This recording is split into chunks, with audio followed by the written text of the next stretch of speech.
Hello everybody, and thanks for coming to my channel again. Today I just want to be working on my Mercedes Benz. So I was driving down the road the other day doing about 60 kilometers, and I felt a little shimmy in my steering wheel, and I thought to myself, oh, that's nothing, it's probably the balance of the tire. They're old, and I'll even show you if you don't believe me. I was driving a little bit farther and I noticed the shimmy wasn't no shimmy, it was a shaky wakey. So I thought to myself, I'll pop open the bonnet and take a look underneath and let's get it fixed. This is my daily driver, so I need to be able to pick up parts, go to the store, and also get me some foods. So, let's get right down underneath. I'm going to show you a trick right now. I do a little tire shake. And then let's figure it out. Come on, let's go. All right, my mates. So we got the tire in the air, a jack underneath. And if you don't know how to jack up your car, I got a video for that too.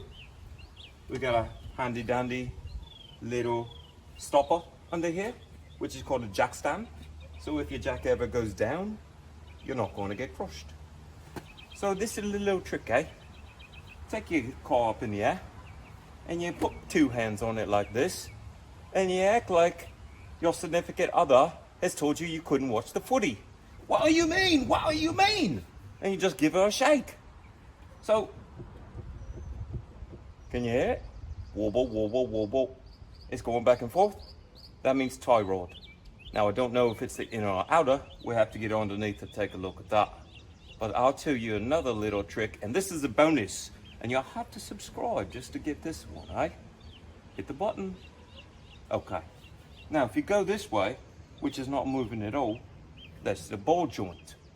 If you go this way, now give it a listen, eh?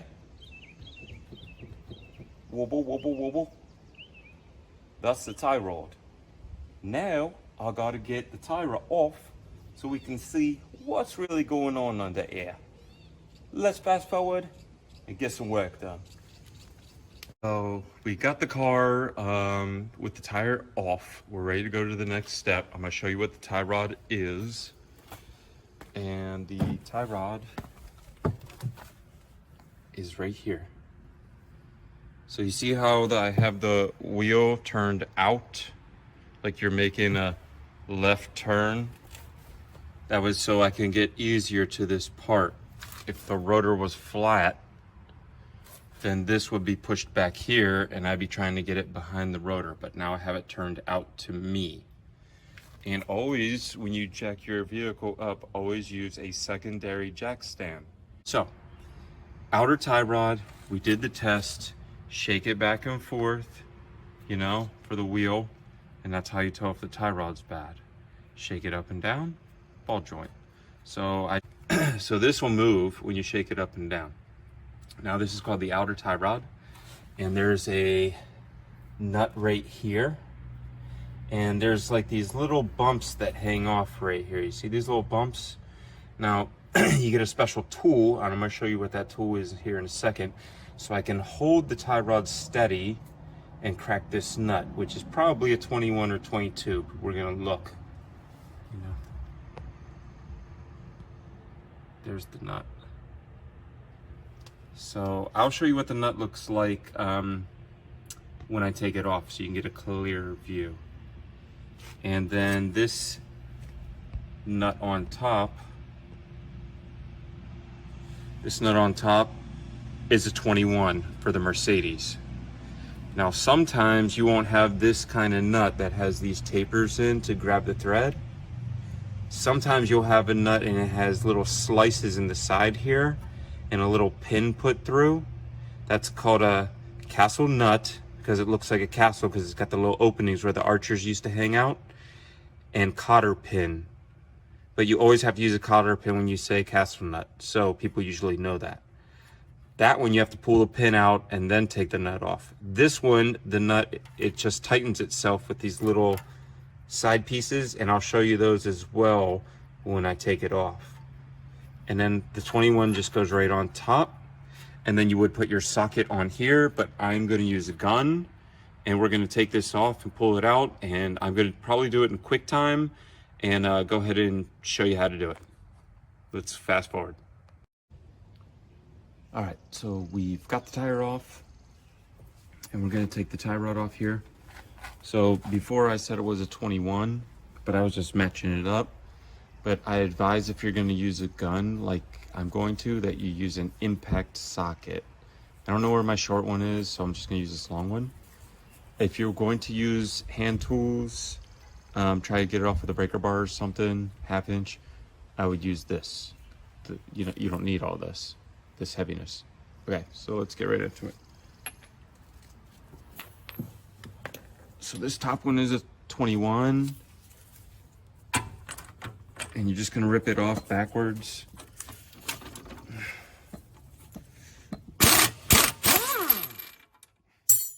And there it is.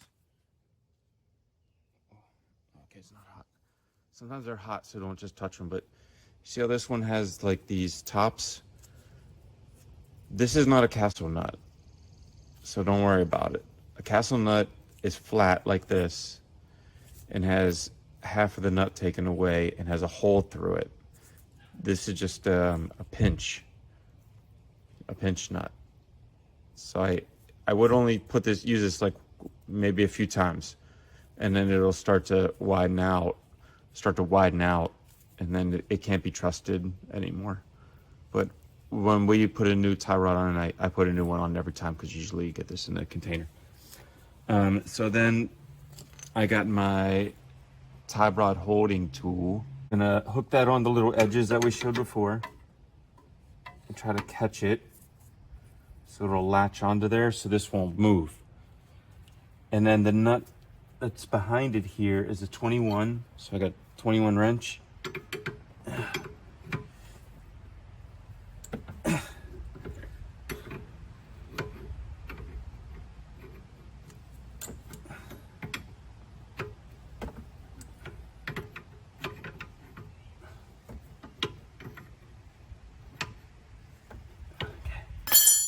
So I just want to break it and crack it loose a little bit, you know what I mean?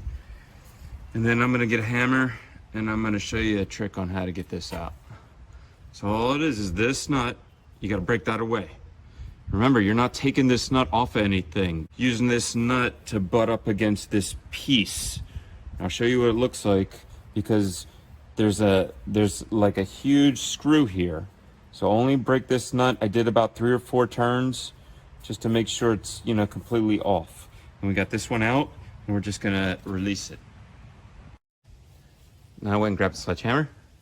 And normally people would want to just tap this on top and knock it out. But if you want to reuse this piece, you don't want to do that. So, because you're going to smash the threads on the top of this and you'll never get a nut on there correct. Or if you do get a nut on there, you're just going to shred everything all the way down. Not a good thing to do. A trick is to hit the side of the spindle here with the sledgehammer. And if it can't come out, then you can use this thing called a pickle fork, but I'm hoping we don't have to do that. Whoop. So I went and got the pickle fork. So you're gonna put the pickle fork between the part that you want to take off and the part you're removing it from. But don't just put it anywhere unless it's already the bushing. That's where the grease is. That goes with your part. So you want to go above that and go into it. Oh, man, I can't really get it on camera. Try to. Oh,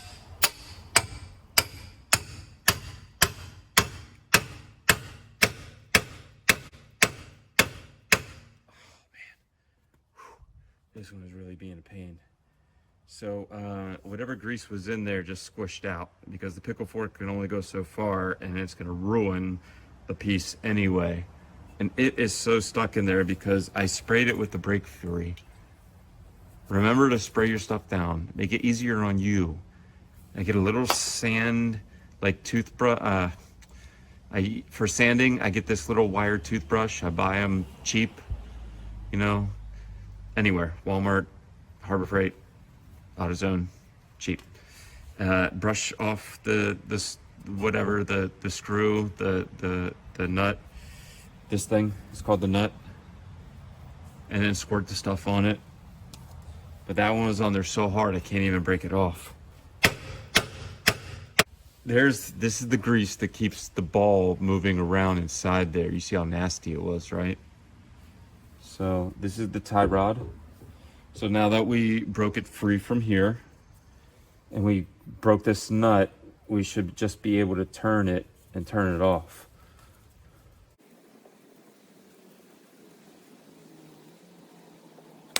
And there it is. So I didn't even count. It was probably like 19 or 20 turns. But you see that I'm gonna get a close up of this so you can see what it looks like on this side. But this is the tie rod piece. So you see how this thing moves around?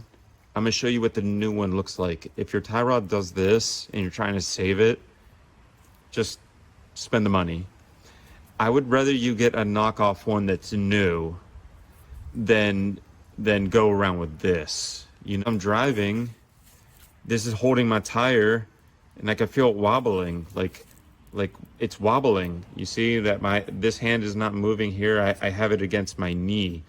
This is moving like this much, and I can feel it in my steering wheel, and I feel my tire do. Not good. So if this is wobbling, now it's putting more stress on these other components down here because this isn't doing its job. Now they have to double up like my upper and lower ball joints do. Even my strut, it puts more pressure on everything. That's why if something happens to your suspension like this tie rod, you have to get it done as soon as possible. So I'm gonna I'm gonna throw this out. All right, so that was easy enough, right? So now that we have the old one off, we're gonna throw it in the scrap pile. Took my gloves off, gonna go wash my hands so I can grab the new part, check it out. Always look at your parts before you put them on the vehicle. Don't want to do this job twice if you don't have to. So let's get it right on. Let's go get the part and fast forward and get right into it.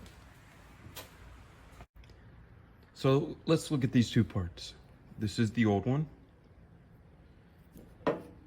This is the new one that came with the new nut.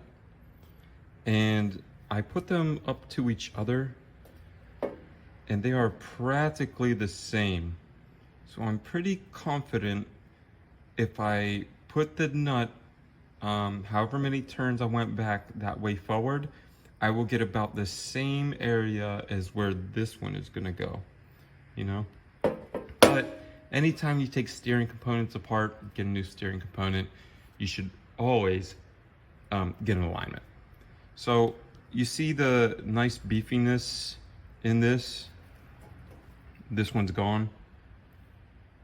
I mean, I did use the Pickle Fork, so I smooshed it. So you see the difference? But here's the biggest thing. See, I can like do this with one finger. This means no.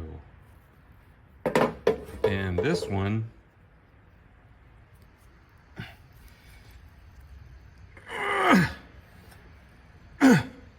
yeah, this one's brand new. So let's get this one on the car and get right in there and show you where it bolts up. All right, so this piece hanging down here that looks like a long screw is the inner tie rod that connects to your steering rack over there. Now, this is the nut. I wanted to get a close view so you can see how many turns. I went about 4 turns. You see where it had the penetrating oil, and then under here there was none because I didn't spray it too much and I didn't wait. So I went that far back. So I'm gonna move this nut forward 4 turns back to there, and I'm gonna take the new one, this part, the outer tie rod, stick it under and spin it and turn it around, and then pop the new one back through here with the new nut, and we're going to be done.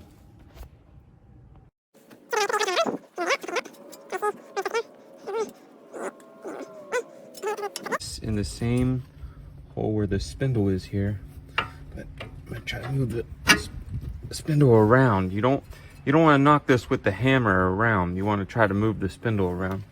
And then we got a different nut now. This time, this is a temporary, well, not temporary, but it's like a one-time use.